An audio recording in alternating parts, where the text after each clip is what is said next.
And this brings us to one of the more important discussions of using information systems in a business. Now we're talking about CRMs. This is customer relationship management. It is very important because the customers are obviously your lifeblood of your business. Without customers, without people buying your product, you obviously do not have a viable company. And so looking at this and understanding this, your customers is one of the cornerstones. And so how are you going to be managing your customers? And here's where CRM, here's where the software really comes into play. What we're going to be talking about is a type of cross-functional system. When you're dealing with customers, it's not just one part of your organization that deals with the customers. It's not just your sales. You've also got support. Your support side deals with customers as well. And even there, parts of your company, how your company presents, the advertising side of it is also very important, and this deals with your customers. So even though you've got these different functions going on, they're all cross and interrelated, dealing with the interaction with the customers. This is, again, remember talking about overcoming problems with functional silos. The fact that sales has their own data, support has their own data, manufacturing. And again, when we're talking about tracking and managing our customers, we need to integrate all of this data. Salespeople have to know about support calls. Support people have to know about inventory control. Where's my product? How come I don't have it yet? All of this is very important. So all of this supports the direct value chain activities involving the customers. So attracting, selling, managing, delivering, and supporting customers, all of this is done within your organization, done within different parts, but these parts must share the data if they're going to be efficient and effective. Stop and think for a second. Looking at just the sales side, when a salesperson contacts one of your customers, they better know about the support data. If a customer sat there and has had much difficulties with your product, and they've had to call support an awful lot, and the product didn't work, and it gave them a very much hard time, the last thing they want is some salesperson calling them and saying, "Hi, here's a new product I want to sell you." Well, if they're unhappy with your product or with your company at the moment, they're not going to be very receptive to this contact. Whereas if that salesperson is aware of these repeated service calls and is aware of these difficulties, if that salesperson, because they've got access to that data, turns around and contacts that customer and says, "We understand you've been having difficulties. We know that our support's been working on this. We see that they've helped you here and there. So you've got the idea that this is a person on the other end, not just a credit card that you're talking to. That person then feels valued. And then you turn around, our new product may actually resolve some of this." So there what you're doing, because you've had the data from the support side, you're able to make that sales call meaningful and more connected to that customer, which again is going to increase the effectiveness of that sales contact. This is exactly what I mean by cross-information, being able to know this. The salesperson, again, has to know inventory and stock. Yes, a customer would like to buy 50 of your widgets, and they need them this week because of what they need it for. Well, okay, yes, sure, I'll make that sale, and then you find out it's going to be 2 months before you're going to be able to fulfill that. You're going to have, again, a dissatisfied customer. Whereas if the salesperson knows, our inventory at the moment's a little low, we understand that you need it, but I'm going to ensure that you're going to get a top priority as soon as they're ready. And again, you've got that information at your fingertips. You've got a positive contact through this. This is why none of this is just a pedantic exercise. None of this is just doing this for scholastic. All of this has a purpose. What we're talking about here, again, using computers is going to accomplish the task I just talked about. So this is going to provide a single repository for data about customers. What a fancy way of saying all this information is going to be put together so that that salesperson has at their fingertips all of this data. So looking at this, we look at the customer life cycle. And again, also very important to understand, because how do you get a customer, and more importantly, how do you maintain or keep a customer? It takes 8 times the resources to get a new customer than it does to keep an existing one. And what you want is you want a solid customer base. Many companies, this is why they go through branding. This is why they go through making sure that you like the company as well as whatever individual product you're making, because of what they want is you as a customer, they want to continue to sell to you. You as a business person now, as a business owner, you want a customer base that you know you can turn around and upsell and continue selling to. And again, what you're doing then is how do you keep a customer happy? So looking at the life cycle then, this goes into customer relation management, our CRM. Again, nothing happens in business till somebody sells something. Until you make a first sale, you only have a hobby, remember, not a business. So any business relationships that are important, it must nurture these relationships, it must keep them.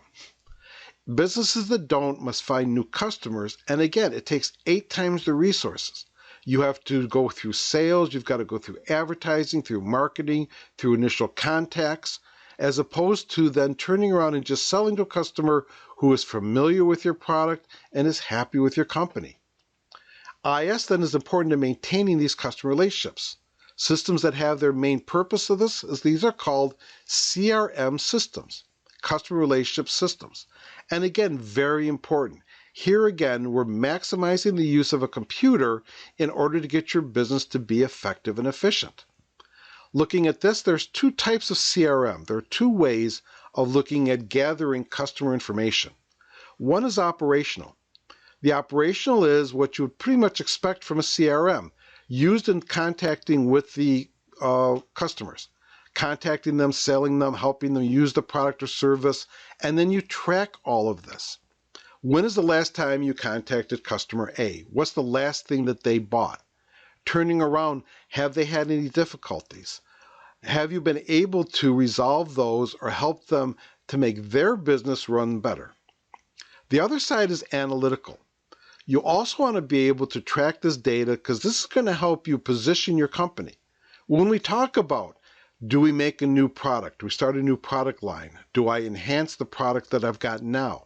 How do I enhance the product we have now?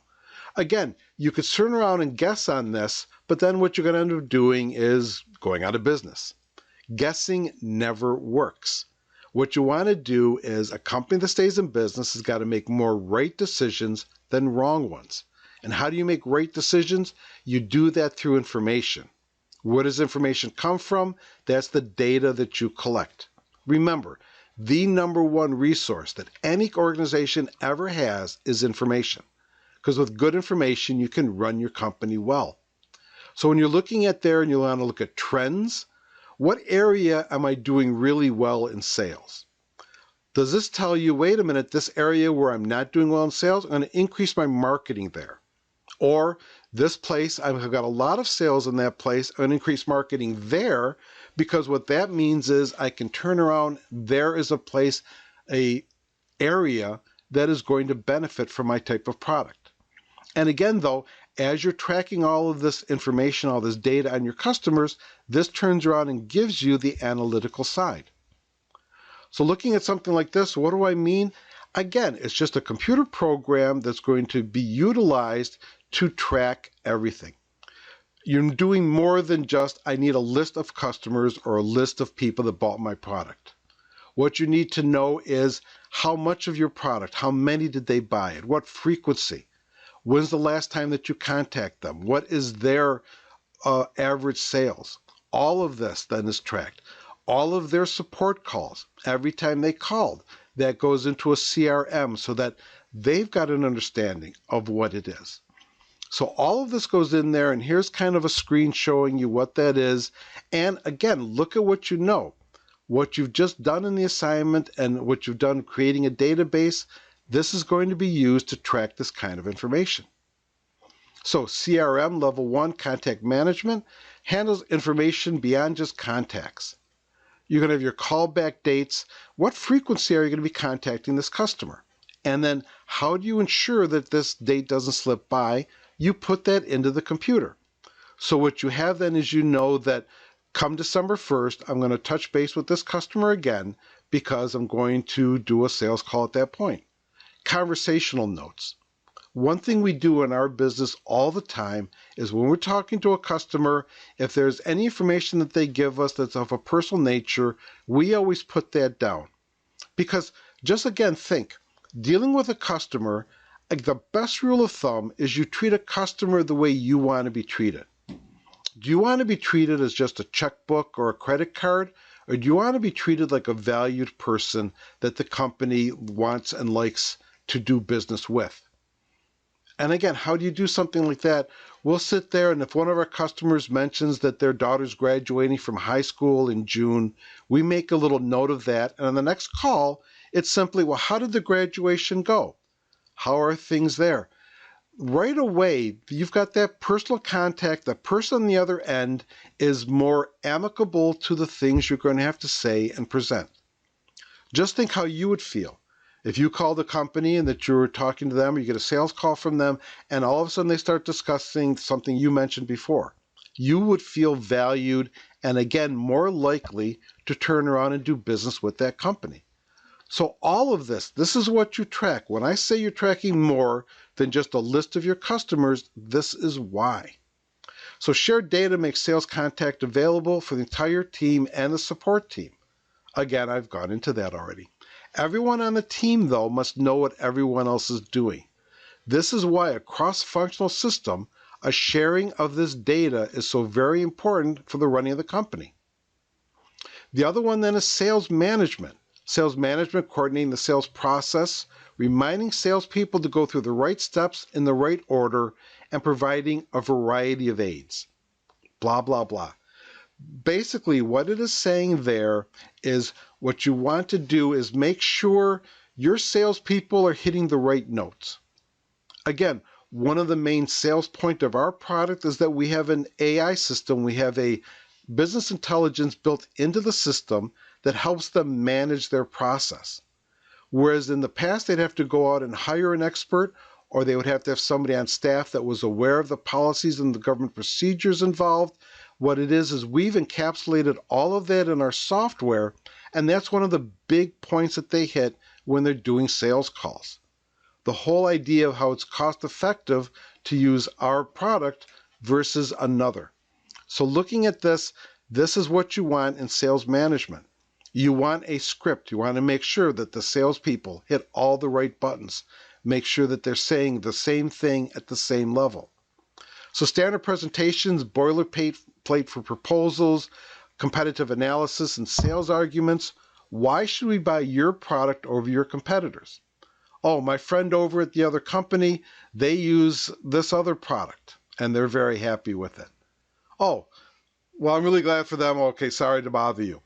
No, it's like, yes, that's a very good product. We're very aware of it. But our product does A, B, C, da, da, da. Again, knowing this and having this at the salesperson's fingertips through software makes it to have a more efficient, a more effective sales call. And then what you've got is opportunity management. The third level there, extending sales in an earlier selling process by identifying new or potential customers. What you're doing there, tracking, one of the things that we do is we find out once we've made a sale and we're talking to them, do you know what your friends are using? Do you know what people in other companies? Because they talk to each other and they turn around and exchange ideas, turning around and using that as an opportunity level. I'm now going to turn around and I know this group of people, I now have their name. I know that they're using a similar product so that they have a need. I've got all this information available to me, and my salespeople go and utilize that data in order to increase their sales. There will be a lot of tool for salespeople to optimize the use of their time. Again, what you want to optimize all of your people's time. All your employees, are they maximizing their time? Having them do sales calls that have little or no prospect of converting into an actual sale is not a good use of their time. The more that you give them good contacts, the better their time and use is. So, looking at this analytical CRM then, it's going to be about customers as a group then, rather than individual customers. You're looking at your customer base then, and you're analyzing the base, not just individuals. You're going to be focusing on overall information patterns. You're going to look at segmentation, grouping customers based on a purchase. You've got certain companies that are doing product A and buying product A. A different segment, a different type of customer buys your product B.